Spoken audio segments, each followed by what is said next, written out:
ये राम विरोधी, ये बिहार विरोधी, ये भारत विरोधी हाहाकार मचाने क्यों दे दिया गया? अरे हमने महिलाओं के सशक्तिकरण के लिए, गरीबी से मुक्त बिहार बनाने के लिए एक शुरुआत की है। अब हमारा सारा नींव तैयार हो गई है, उसमें धर्म इमारत तैयार करने का समय।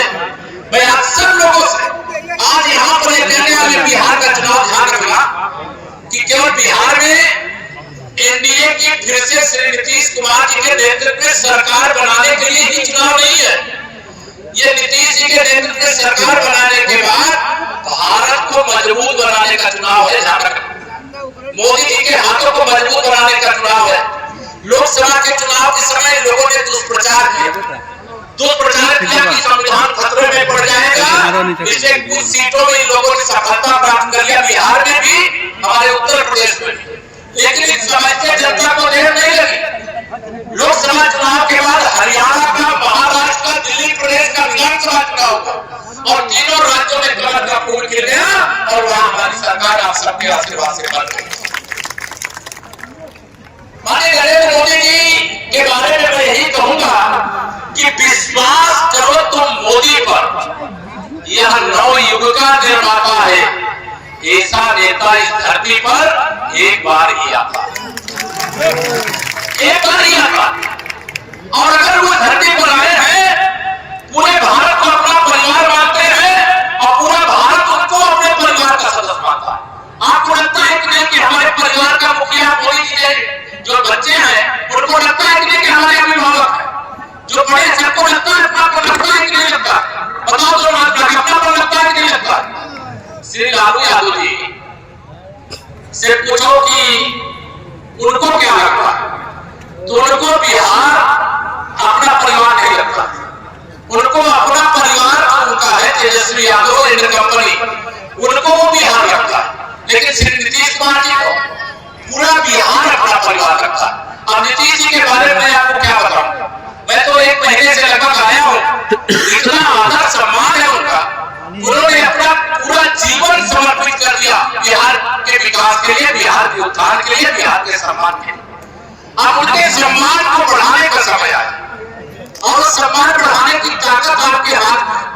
अभी चुनाव के अंतिम चरण का करीब 11 तारीख को आपके यहाँ मतदान है और 11 तारीख तक कभी विरोधी बहुत सारी सभाएं करेंगे, बहुत सारे आकर के यहाँ प्रचार करेंगे, तमाम ऐसी बातें कहेंगे जो लगेगा कि हाँ ये जो बात कर रहे हैं कुछ हो सकता है, आपको भी कंफ्यूज करने की कोशिश करें। लेकिन उनका भाषण सुनकर के कोई प्रभावित मत होगा। ये महाभारत का युद्ध है, ध्यान रखना। सामने कौन खड़ा है, चाहे सामने पितामह भीष्म खड़े हो, चाहे गुरु द्रोणाचार्य खड़े, ये ध्यान रखना। ईंट का जवाब पत्थर से देने की ताकत आपके हाथ में है। और गरीबों का दर्द न राहुल गांधी जी जानते हैं न तेजस्वी यादव जी जानते हैं। गरीबों का दर्द मोदी जी और नीतीश जी जानते हैं। जाके पैर पर फटी बीमारी, वह क्या जाने पीड़ पर है, जान सकता है क्या दूसरों की पीड़ा?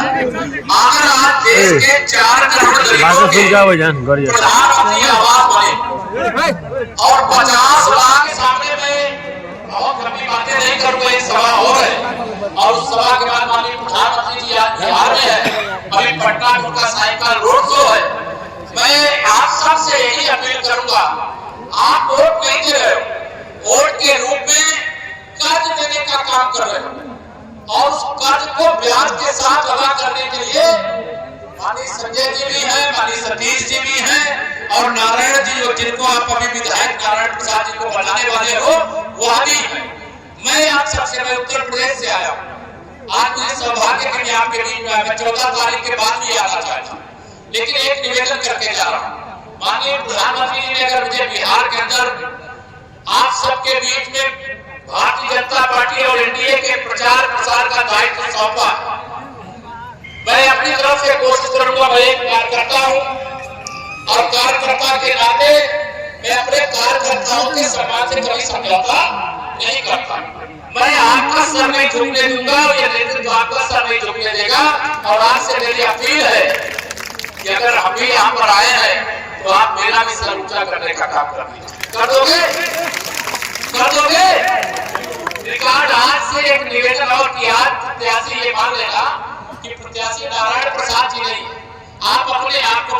मानिए, आपके प्रत्याशी माननीय नरेंद्र मोदी जी हैं, आपके प्रत्याशी माननीय नीतीश कुमार, आपके प्रत्याशी हम सब हैं।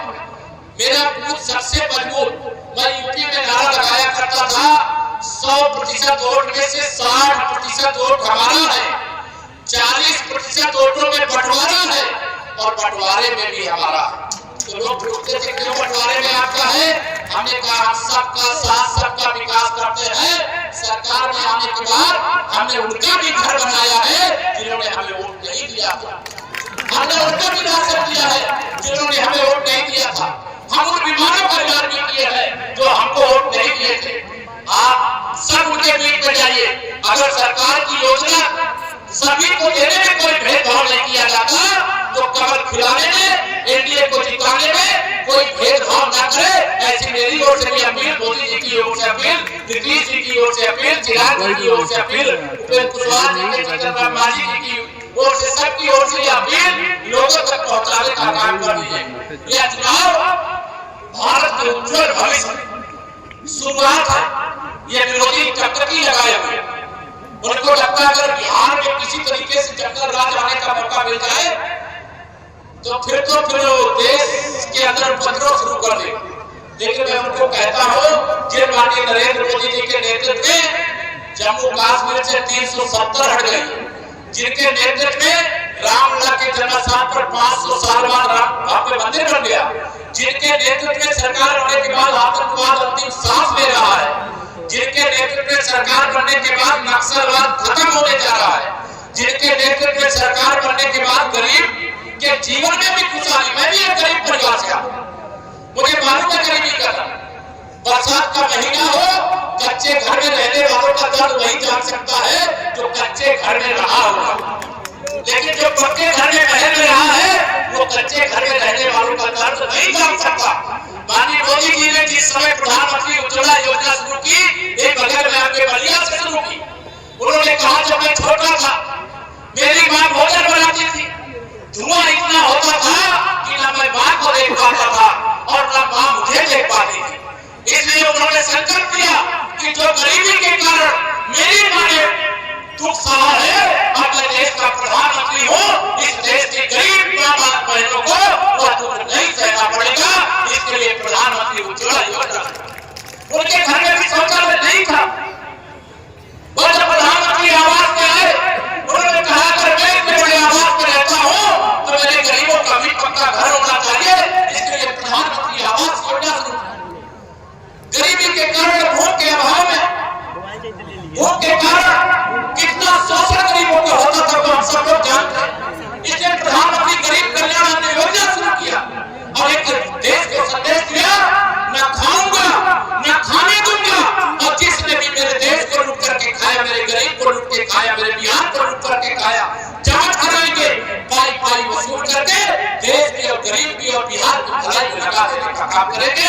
उसके कारण ये सब बातें आपको मिलेंगी, इसके कारण ये लोग खाए हुए जो 100 रुपया में से 85 रुपया खा जाते थे, वो मोदी जी से, नीतीश जी से खुश होंगे क्या?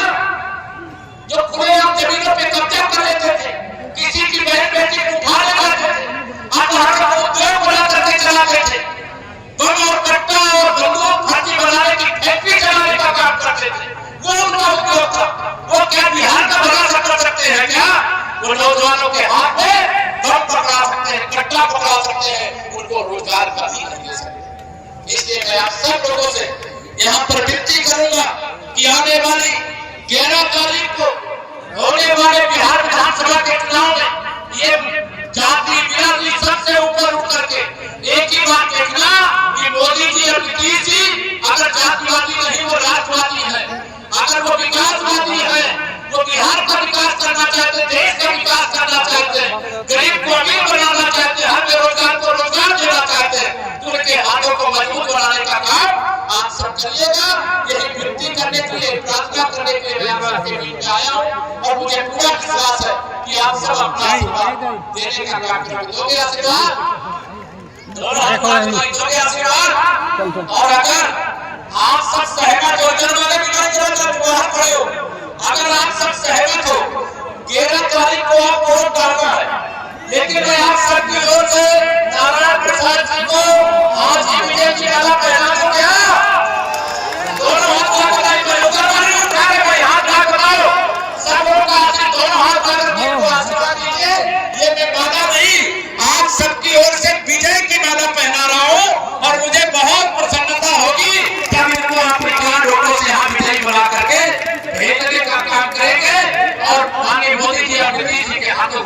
बनाने का काम करेंगे। और मेरा भी और मंच में जितने नेता यहाँ सब बैठे हैं उनका सबका सम्मान बढ़ाने का काम करेंगे। यही विश्वास करते हुए देऊंगा अपनी वाणी को विराम। जरा दोनों हाथ उठा करके बोलिए जय श्री राम, जय श्री राम, भारत माता की, भारत माता की।